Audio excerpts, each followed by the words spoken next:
Good morning, everybody. My name is MiAhTheKing, and I'm not wearing any socks today. Now then, today we're taking a look at a game that must have come out super early because I get up early for the kids to take them to school, and I do this before checking on my YouTube stuff. And this game was already released, so here we are, super early in the morning. Barely finished my coffee. Anyway, this game is called Heavyarms Assemble World War II. Developed by XR Studio and published by XR Studio. This game was released in early access and is currently selling for $12 American. So let's dive into this bad boy and find out if it's worth our time, shall we? So basically, you're this new commander for this army, right? The game doesn't really specify who this army is, though. It says you're rushing off to save your Italian allies, so maybe you're German? It never actually says, though. I know Panzer IV is a German tank, so maybe. But whatever, I mean, the game never tells you. The point is that you're a new commander who has to go help out your Italian allies in Africa, I think. And there's your story. It's a World War II game. I mean, what did you expect? You're lucky you're getting any kind of story at all, to be honest. But yeah, that's it. So, yeah, let's just go into the good and the bad, shall we?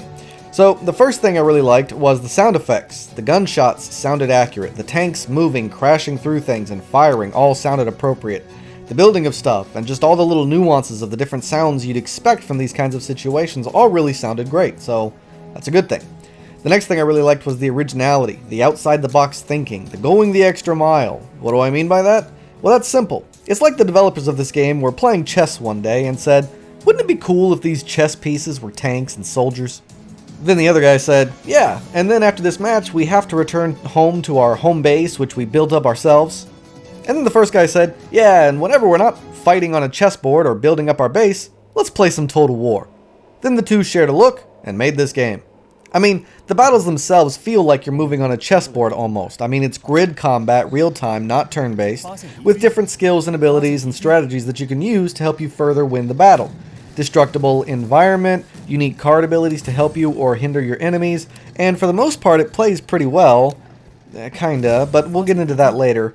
But that's not all. After the battle, you get to go to your home city, your headquarters. This is where you set up your battalions, build up your city, research new techs, train your troops and actually watch them go through the training camp, build up supplies like food and necessities for your personnel, build houses for your staff, customize your home city to make it look and function efficiently, all while trying to manage your army. But wait, there's more.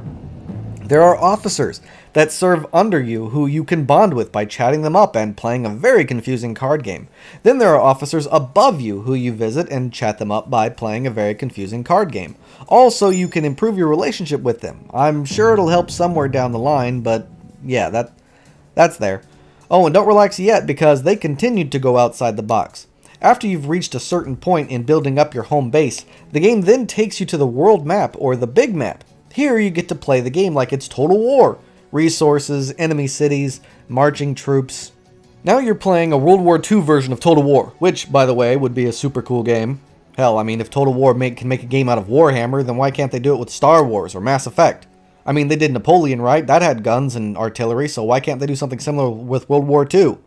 Or Mass Effect? Or Star Wars? But whatever, we're not here to talk about that.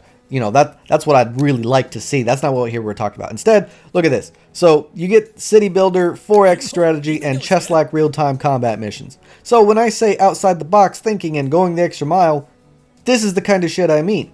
And I gotta say, it's really impressive to see an indie company release an early access game that has this much dedication and development and determination and ambition behind it. Needless to say, the gameplay, which is mostly what I've been talking about, it's really impressive as well. And last but not least, that price tag. I mean, for everything this game is giving, even in early access, it's only selling for $12. I mean, holy crap, what a steal. Now, sure, it's an investment, and the game might die here and now, but if it doesn't, then wow. Talk about an amazing price for something grand and ambitious like this.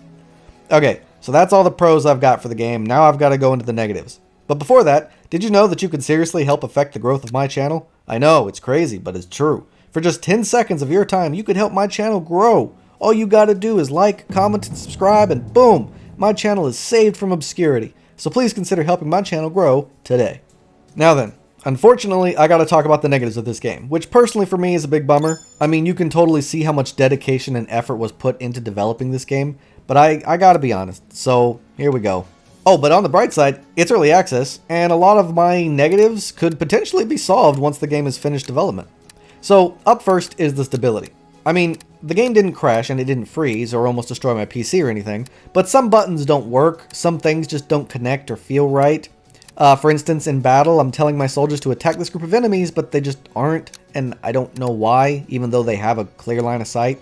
Or sometime when I try to click on a unit, it just doesn't connect, like the tracing of the mouse is inaccurate or something, poorly aimed, I'm not sure how to describe it, but why does it need to be so on point for me to click so I can select my units? I mean, they're taking up a whole square, so shouldn't I just have to click on the square area or at least near the units to click them? So that was annoying, and even sometimes that didn't even work. The abilities of my units never seem to do anything. Sometimes when clicking on something, it just doesn't happen, and I could keep going on and on. And this, by the way, follows you in the base management and the big map too, so it's definitely frustrating. And no, it's not my mouse. As a matter of fact, I just bought a new one and it's working perfectly. So there's something about the connection of trying to click on things in the game period that just doesn't really seem to work or want to connect. Then you've got the way things just kind of jitter when you click on them. Things move really slowly at times when you're trying to keep your train of thought and what you want to do, but the game is moving so slowly that it gets frustrating. I mean, why does everything in this game need to take its time? Even the troop movements are slow. Like, pick it up, game. Come on, hurry up. Next up is the lack of full translation. It's mostly translated, don't get me wrong, but if you didn't hear it when you were watching the video, then let me go ahead and inform you. The background narrator over voice person, it's in a foreign language. I don't know which one, so I'm not going to guess because I don't want to make anybody angry. But to me, it sounded Asian. I just don't know what language it is. And some of the text isn't fully translated either, which can very quickly get a little annoying. I mean, you're trying to click on a button to tell your soldiers what to do, and everything's in English so far. But then when you get to the final screen, the two buttons that you need to know between accept and cancel are in a different language, and you don't know which one is which, so you have to guess. So that could get a little bit frustrating. And not being able to hear what my soldiers are saying when I'm in the battle and I can't, understand them, it doesn't help with the issues I'm having with combat either. Why aren't they fighting? Why aren't they working? Why isn't this doing what I want it to do? I tell them to do something and then they shout something in the other language, and of course I don't know what it is, so I have no idea what the problem is. And nothing tells me in text either, so that's another issue. Next up was the god-awful tutorial. I mean, in some places it told me exactly what I needed, short, sweet, and to the point. Other times, it was paragraphs long with needlessly complicated information that only confused me. And for most of the time, it didn't really teach me anything at all, and I just had to fumble around and figure shit out for myself. So the tutorial definitely needs to be more cohesive and intuitive, and more frequent. In battles, I still have no idea what I'm doing wrong, if anything. The next negative is the user interface. Don't get me wrong, technically it's not doing anything bad, but it's very ugly and confusing with too much information. It's easy to get lost or confused when you're trying to figure out what's what. It's also annoying to navigate, and on every different function it's different. I mean, you got a different UI for combat, a different UI for base building, a different UI for the big map. It's just a mess, and overall needs to be more cohesive. And last but not least, and this one is more of a personal complaint than anything, the game has just a bit too much. I mean, I've played Total War for years now, and that can be a complicated game with a lot of information, and even that isn't as confusing as this game. This game has just a bit too much. I mean, you need food and necessities and medicine for your troops and for your personnel, but you need rubber, iron, and metal for your army. You need an officer for each platoon, then you need to take all these platoons and put them into a legion, then you got to give a legion an officer, then you need to kiss ass to the officer above you so that you can request troops for your army, but then you also need to kiss the ass of the officers below you so that they get bonuses for the armies that they're in charge of. But these are not and by the way, these are not the same personnel for your base, which you need to use to run your food store and your medicine and whatnot. You need different types of weapons, artillery, tanks. Make sure you organize those too. That's not all. Make sure you organize their specific training regiment. What time, what day, what platoon goes when and where. Then you've got to manage outside overall base management buildings like a lumber mill. Don't forget to invade enemy cities so that you can take their windmill. Oh, and collect the resources on the ground on your way there. Make sure your troops have enough living quarters though. Oh, also you're going to need a, what did they call it? A traveling platoon? I don't even know what their purpose is, but it's a separate platoon that's used to travel and, I guess, transport goods and supplies or something? I don't know.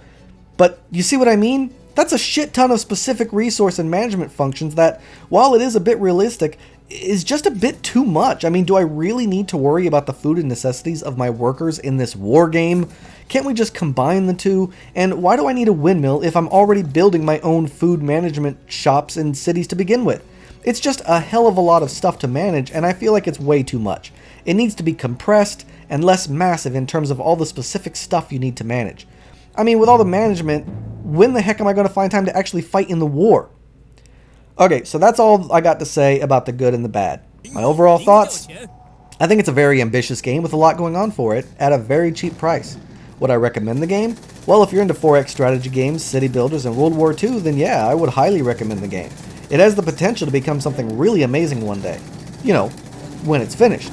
As of right now, it is severely lacking in stability, user-friendliness, and overall cohesion. It's a big, jumbled mess right now.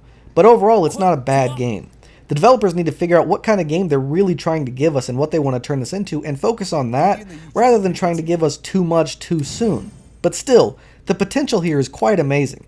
They simplify this a bit, iron out the uncomfortableness of playing it, and clean it up a bit, and this could very well end up being the next big thing. I mean, I gotta say, I was impressed because every time I moved on to the next stage, it just impressed me more with what they were giving me. The ambition here is incredible. So if this sounds like something you'd like to invest in, or if it interests you at all, then for $12, I'd highly recommend it. Alright everyone? Okay, so that's all the time I got for this video. Thanks so much for watching. Don't forget to like and subscribe, and if you have any questions or concerns, please let me know in the comments down below. I can't wait to see you all again on my next adventure, and until then, I bid you all farewell.